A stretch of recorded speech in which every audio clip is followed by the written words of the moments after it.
Hello everyone, हाय। मैं well-wisher Ankita. कैसे हैं आप सब? आप देख रहे होंगे कि अभी मेरी एक न्यू सीरीज़ स्टार्ट हो गई है जिसमें मैं आपको कुछ अलग बता रही हूँ। अभी तक ये विषय कुछ ऐसे हैं जिनके बारे में किसी ने भी चर्चा करने की या खुल के किसी से बात करने की ज़रूरत महसूस नहीं करी। मुझे ऐसा लगता है कि सोसाइटी को सच पे कुछ ऐसे टॉपिक्स हैं जिनके बारे में बात करनी चाहिए और उनको समझना चाहिए ताकि उसके बारे में कोई भी व्यक्ति एक डिसीजन ले सके। मेरे लास्ट वीडियो में मैंने आपको बताया था कि जब भी एक औरत माँ बनने का डिसीजन लेती है या जब भी एक पुरुष पिता बनने का डिसीजन लेता है तो उसमें सबसे पहला जो कदम होता है वो एक औरत का ही होता है, एक नारी का होता है, क्योंकि बच्चा माँ के गर्भ में आता है। तो किस तरीके से माँ का समय बच्चे का समय हो जाता है, माँ के खाने पीने की चीज़ें बच्चे की हो जाती हैं और उसी के हिसाब से एक माँ को अपनी चीज़ों को डिज़ाइन करना पड़ता है। इवन माँ की पूरी ज़िंदगी एक बच्चे के हिसाब से डिज़ाइन होने लग जाती है। अब बात आती है कि जब माँ इस समय में है, जब माँ इस पीरियड में है जिस समय वो अपने बच्चे के हिसाब से बहुत सारी अच्छी अच्छी एक्टिविटीज़ करती है, अच्छा अच्छा खाना पीना लेती है, एक न्यूट्रिशन लेती है, उसके साथ साथ अपना बहुत ध्यान रखती है, तो उसके पति को, बच्चे के होने वाले पिता को क्या करना चाहिए? क्योंकि कहीं ना कहीं लड़कों को भी ये नहीं पता होता है कि हम पिता तो बनना चाहते हैं पर उसके पहले हम पति हैं। तो इस दौरान हमें अपनी बीवी की केयर कैसे करनी है, उसका ध्यान कैसे रखना है। तो आज मैं बहुत छोटे से कुछ पॉइंट्स के थ्रू आपको ये बताना चाहूँगी कि आप किस तरीके से अपनी वाइफ का ध्यान रख सकते हैं।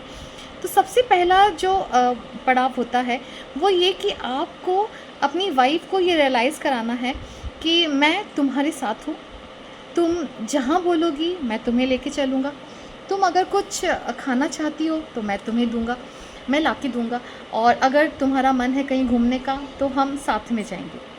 मतलब कई बार ऐसा होता है कि हो सकता है कुछ ऐसे मौके पड़े कि जहाँ आपको अकेले ही जाना है क्योंकि आपकी वाइफ की तबीयत ठीक नहीं है, मे बी उसे अच्छा नहीं लग रहा है या बहुत ज़्यादा वॉमिट हो रही है या किसी और प्रकार की परेशानी है, क्योंकि प्रेगनेंसी के टाइम पे हर औरत के साथ अलग अलग तरह की समस्या होती है। बॉडी सबका अलग अलग है तो अलग अलग चैलेंजेस होते हैं।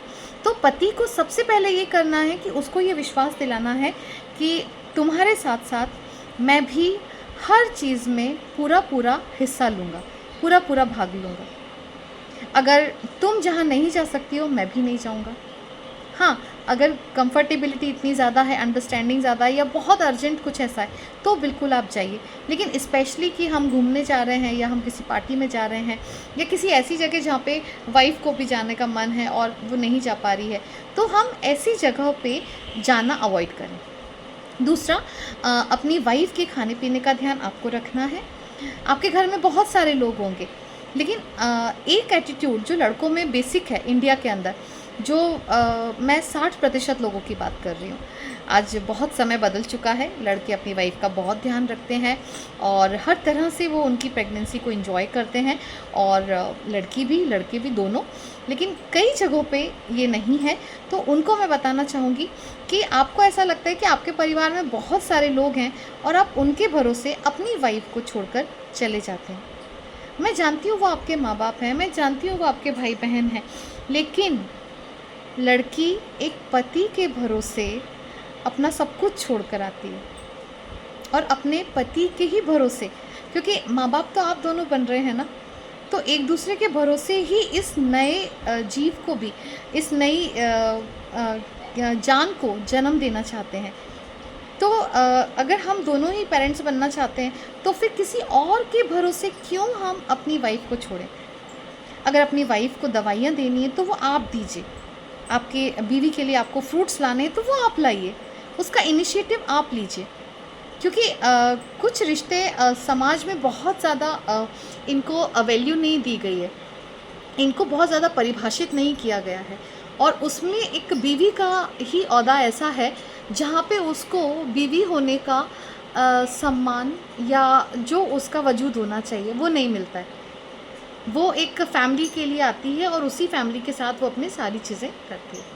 तो बाकी सब ठीक है, लेकिन जब वो प्रेग्नेंट है तो आप उसका ध्यान रखिए, उसको समय दीजिए और आपकी ज़िम्मेदारी है ये समझ के उसको प्यार दीजिए। आप जब शाम को घर लौट के आते हैं तो उससे पूछिए उसकी तबीयत कैसी है, वो क्या चाहती है, उसका क्या मन कर रहा है। अगर कभी वो आपसे कुछ ऐसा बोल दे जो आपको पसंद नहीं आ रहा है तो आप थोड़ा सा नॉर्मल होके उसका ख्याल रख सकते हैं। एक पुरुष का अपनी बीवी को सम्मान देना, ये एक बीवी के लिए सबसे बड़ी खुशी होती है।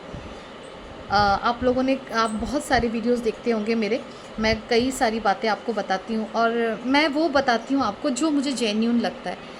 मैं आपको कोई भी ऐसी चीज़ करने के लिए नहीं बोलूँगी जो आपके लिए करना टफ़ हो या आउट ऑफ द वे हो।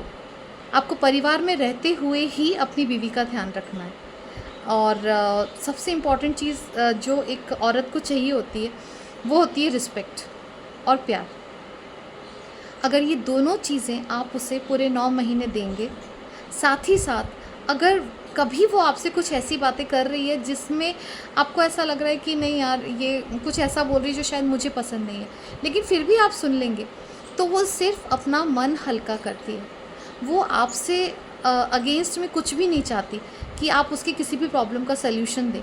वो बस ये चाहती है कि आप सिर्फ उसकी बात सुन लें, ताकि वो अपने आप में रिलैक्स फील कर सके कि yes there is someone who cares for me, who listens me, और जिसके पास बैठ के मैं थोड़ी देर उसकी गोदी में सर रख के लेट सकती हूँ। ये बिल्कुल इस जादू की तरह है।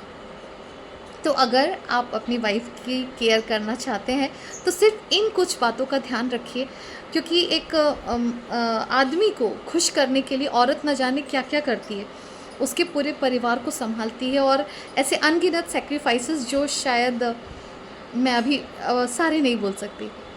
लेकिन एक पुरुष अगर एक स्त्री को या अपनी बीवी को खुश रखना चाहे तो उसके बहुत ही लिमिटेड टूल्स होते हैं, उसमें ही उनकी बीवी खुश हो जाती है।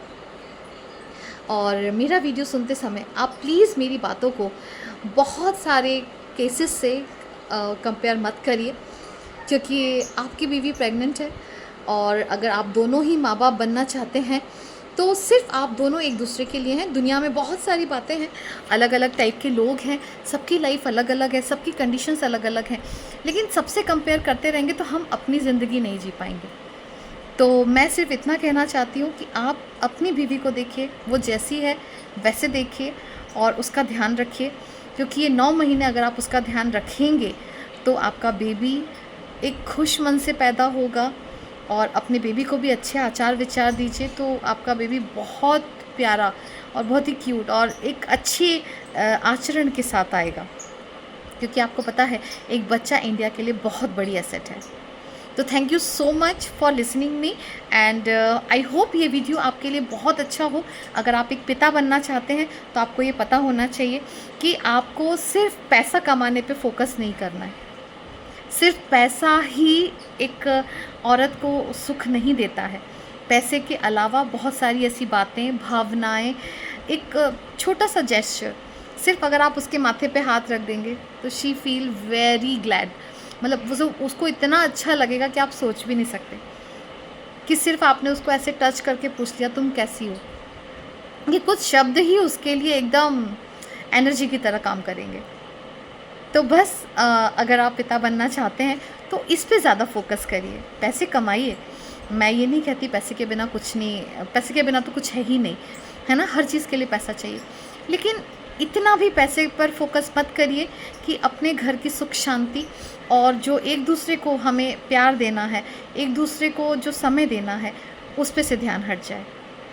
क्योंकि एक अच्छा परिवार अगर है तो उसको चलाने के लिए समय भी चाहिए, प्यार चाहिए, सिर्फ पैसा नहीं। तो बिल्कुल आई होप आपको अच्छा लगा होगा। तो बिल्कुल मेरे वीडियो को लाइक करिए और अगर पसंद आया है तो बहुत सारे लोगों को शेयर करिए, ताकि सभी माता पिता बनने के डिसीजन को अच्छे से ले सकें। और वेरी सून मैं इसका अगला वीडियो भी लॉन्च करूँगी, जिसमें मैं आपको ये बताऊँगी कि अब जो आपके और आपकी बीवी के रिलेशन में एक डिफरेंस आता है, एक चेंज आता है, वो क्या होता है, क्योंकि माता पिता बनने के लिए आपको हर बात जानना ज़रूरी है। तो बिल्कुल इंतज़ार करिए मेरे अगले वीडियो का। तब तक के लिए बाय बाय।